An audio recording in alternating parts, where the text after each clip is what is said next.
Good morning friends. Today we are going to discuss what is normal sinus rhythm on electrocardiogram. So far we have discussed heart rate calculation, QRS axis determination, and that was discussed in 3 parts last time. Okay. Now we are going to discuss a normal sinus rhythm. So normal word and sinus word itself indicates that the rhythm is originating from the sinus node, and this is how it should. Because sinus node is a dominant pacemaker of the heart, and it is dominant because it has an intrinsic heart rate of 70 to 90 or 60 to 100 per minute is the range. So that's why it dominates the rhythm. So a rhythm which is originating from the sinus node is called normal sinus rhythm.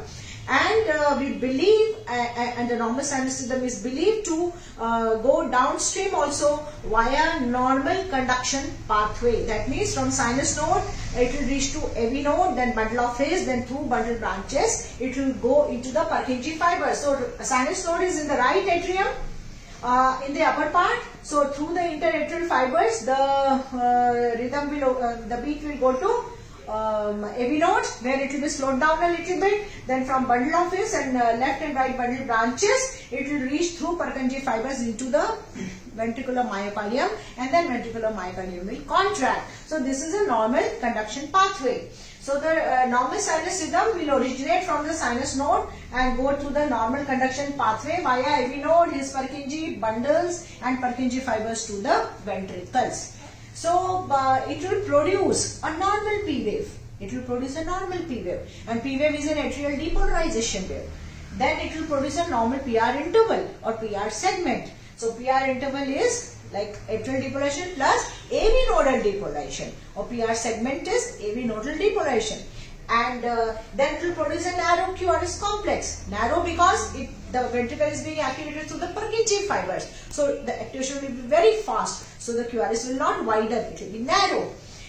And the heart rate will be normal. NHR is normal heart rate, that is 670 to 100 or 60 to 100. And then the rhythm will be regular. So it will be occurring at a regular interval. So this is what a normal sinus rhythm is. Normal P wave, normal intervals, PR interval, narrow QRS complex, and then ST segment will be normal, and normal heart rate, and regular will be the rhythm. So the question is now, how do we recognize a normal P wave or P wave arising from the sinus node? Since the P wave which is arising from the sinus node, and sinus node is situated in the right atrium, so the direction of the P wave will be down and left. Okay. So when it is down and left, in the left side and down sided leads, it should record a positive deflection. So P wave which is upright in lead 1, 2, even in AVF, that is a normal P wave. And since AVR is the right sided lead or electrode, and the direction of the atrial depolarization is down and left, so it is going away from the AVR, so it will be inverted in AVR. It will be inverted in AVR. Now V1 is a different story. Okay, and even in chest leads, like if I leave aside V1 at present and come to different chest leads, right from V2 to V5, V6 maybe. Since this is in this horizontal part, the direction is in the horizontal part, the P wave will be close to upright in these leads. But in V1 is the only lead where it may be biphasic. Biphasic means it will be from the baseline, it will have a positive as well as negative complex. Alright. So if I come to this P wave now, this is an upright smooth contour P wave. Now this is how it looks in lead 2. It will look in lead 1, it will look in lead AVF, alright. So it has got a right atrial depolarization component also, and left atrial depolarization component also. So 1/3 will be right atrial depolarization, last 1/3 will be left atrial depolarization component, and the middle portion is a fusion of right atrial and left atrial depolarization. This is how it looks in limb leads, okay. But when we come to V1, in V1 what is happening? V1 is the only lead which will record right atrial depolarization separately from the left atrial depolarization. Why so? Because look here, it is originating from the sinus node. Initially, this is the right atrium. Sinus node is placed in the right atrium. So the right atrial depolarization will occur a milliseconds before the left atrial depolarization. So initially the vector will be directed slightly towards the right side, and then the major atrial vector will go down and left, right? So when the initially it is coming to the right side, and V1 is a right-sided lead, okay? So V1 will record a positive deflection, and then the major depolarization is away, so it will record a negative deflection, alright? So the initial positive component is of right atrial activation, and the later component is of left atrial activation. So this is called biphasic P wave. Now we come to the duration and amplitude of the P wave, which is normal, okay? So in last lectures I have told you that remember 2.5 small segments. One small segment is 1 millimeter. So 2.5 small segment is 2.5 millimeter, and that is a maximum. So for P wave, maximum duration is 2.5 small segments. PR interval, 2.5 small segments. QRS, 2.5 small segments. Alright, this is how we remember. So P wave maximum duration will be 2.5 small segments. That means 2.5 millimeter. And if I calculate in seconds, 1 small millimeter is 0.04 second. So it will be 0.04 plus 0.04 plus 0.02. So that will be 100 milliseconds. So duration is 100 milliseconds. If it is more than that, supposing if it is 3 small segments or more, then we call enlargement of the atria. And when there is left atrial enlargement, the duration will increase. Okay? Because right atrial is initial component. It doesn't have a space to go like this. So when the right atrium enlargement, the amplitude will increase. And when the left atrial enlargement, the duration will increase. This is, I am talking about the limb leads right now. So the maximum duration is 2.5 millimeter. Maximum amplitude is also 2.5 millimeter. So if it goes amplitude, if we see if it is more than 2.5 millimeter or 3 millimeter or so, we call right atrial enlargement. If it goes like this, broadening more than 3 segments to or more than 2.5 segments, we call it left atrial enlargement. So the normal P wave maximum duration and amplitude is 2.5 millimeter in limb leads. In chest leads, it is 1.5 millimeter. So 1.5 millimeter like this and 1.5 millimeter in amplitude, 1.5 millimeter in breadth. That is in chest leads. But when we come to V1 it will be 1.5 millimeter is the upper part, and 1 into 1 millimeter is the lower part. 1 into 1 means 1 depth, 1 breadth. So 1 small segment, just 1 small segment. It is confined to 1 small segment in the lower part, and it is 1.5 millimeter. 1 small segment and half small segment in the upper part. So if the upper part increases in amplitude more than 1.5 millimeter, we say it is right atrial enlargement. And if in the lower part, if it goes below more than 1 millimeter in breadth more than 1 millimeter, we say it is left atrial enlargement.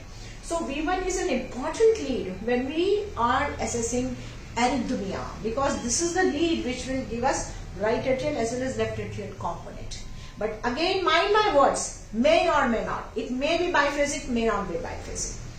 So this is what a normal sinus rhythm is. Again, I will revise just one more time. Normal sinus rhythm is originating from the sinus node. So it will have a normal P wave. Normal P wave means it will be upright in lead 1, upright in lead 2, upright in lead AVF. It will be inverted in AVR. And in V1, it may be biphasic. And in the other chest leads, it is upright mostly.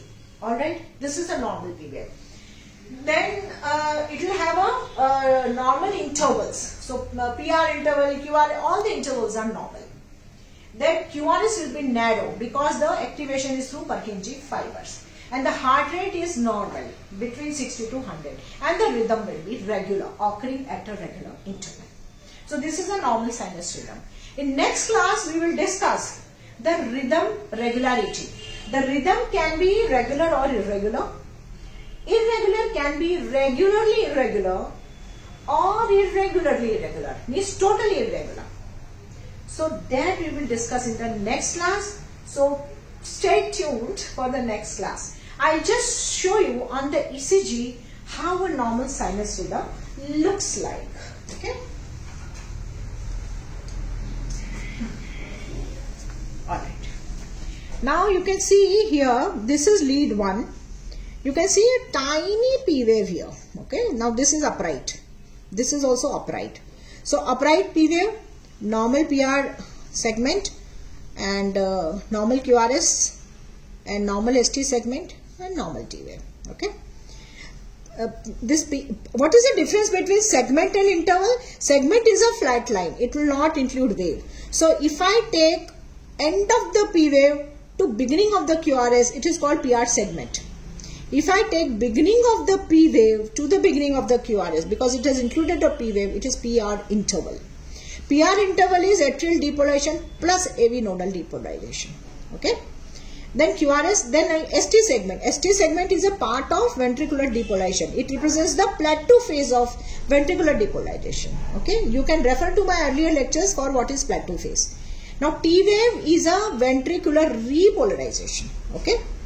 Atrial repolarization is not seen on ECG because it is hidden in the QRS complex, because it is occurring at the time of ventricular depolarization, and ventricular depolarization being a larger complex, the atrial repolarization being a very teeny complex is hidden in the QRS complex. So this is a normal sinus rhythm because it's a P wave is normal, intervals are normal, QRS is normal. Look at AVR. Here you can clearly appreciate the P wave is inverted. Okay. Since AVR is a right side lead, ventricular depolarization is also away, so everything is inverted in AVR. And remember always T wave follows QRS. So if QRS will be inverted, T wave will be inverted. If QRS is upright, T wave will be upright. Okay. Now look at V1. Here there is a tiny upright P wave. There is no biphasicity to this complex. And if you look at the whole ECG, you can see that the heart rate is almost 78. It's a regular rhythm and originating from the sinus node, because P wave is upright in 1, P wave is inverted in AVR, P wave is small upright in V1, and P wave is also upright in lead 2.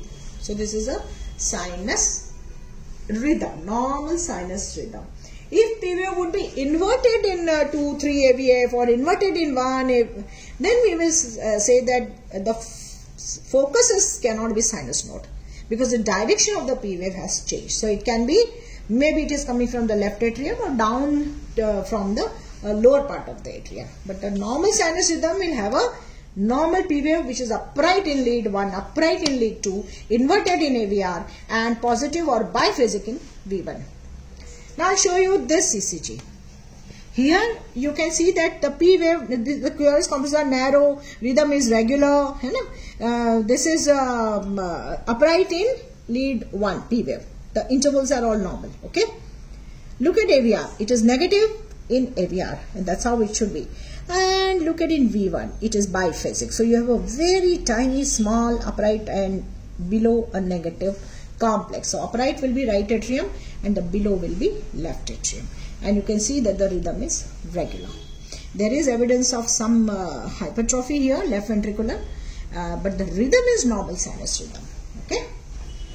So I think the normal sinus rhythm is made very clear today. So stay tuned for next class, because that is going to be again very important class. And then after that we'll come to maybe coronary artery disease and myocardial infarctions. So stay tuned. See you in the next class. Jai Bharat, Jai Hind.